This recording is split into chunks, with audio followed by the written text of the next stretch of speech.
بسم الله الرحمن الرحیم. السلام علیکم. د پښتو فلمونو مشهور اداکار ببرک شاه نن سبا چرته دی؟ پښتو فلمونه یې ولې پرېښودل او اوس یې څه مصروفیات دي؟ که غواړئ تاسو هم خبر شئ ویډیو را سره تر اخره وګورئ او کوم ملګري چې موږ سره په چینل کې نوي دي هغې دې مهرباني وکړي زموږ چینل یار کلیک دې ضرور سبسکرایب کړي، خوا کې د ګونګرو نښه هم ووهي. ببرک شاه چې د پښتو فلمونو یو ښه او تکړه اداکار دی.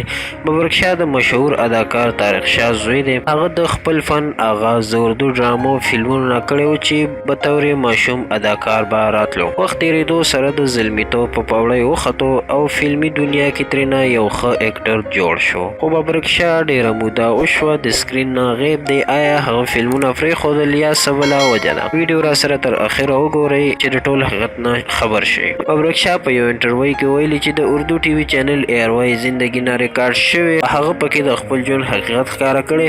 ببرک شاه ویلي چې فلحال ما فلمونو کې کار پرېښی او د خپل بچو د مستقبل دپاره لګیا یم. هغه وویل چې زما یو زوی دی چې غواړي اکټر شي خو انګلیش فلمونو کې کار کول غواړي. ببرک شاه وویل چې ما اوس آوټ اف کنټري تلو اراده کړې او هلته به د خپل بچي ارمان پوره کوم. ببرک شاه د خپل واده باره کې دغه خبره هم په ډاګه کړه چې زما د مینې واده نه دی شوی بلکې د خاندان په خوښه زما واده شوی او شکر دی ښه خوشحاله یم. هغه وویل چې په شوبز کې څومره هم د خوښې ودونه شوي هغه ټول د یو بل نه جدا دي او ناکامه شوي دي. شکر دی زه ښه په ارام ژوند تېروم. د ببرک شاه په دې کال کې هیڅ نوی فلم نه دی راغلی او هغه وویل لا فلم جوړولو ته زه نه یم اوزګار، بس خپل بزنس او د بچو د مستقبل باره کې سوچ کوم او انشاءالله ډېر زر به پاکستان نه بهر ته لاړ شم. دوستانو دغه د ببرک شاه باره کې تازه معلومات که غواړئ دغسې معلومات نور هم تاسو سره شریک کړو هغې دپاره زموږ چینل ضرور سبسکرایب کړئ. تر بلې ویډیو پورې مې په لوی الله سپارم. د لوی الله په امان.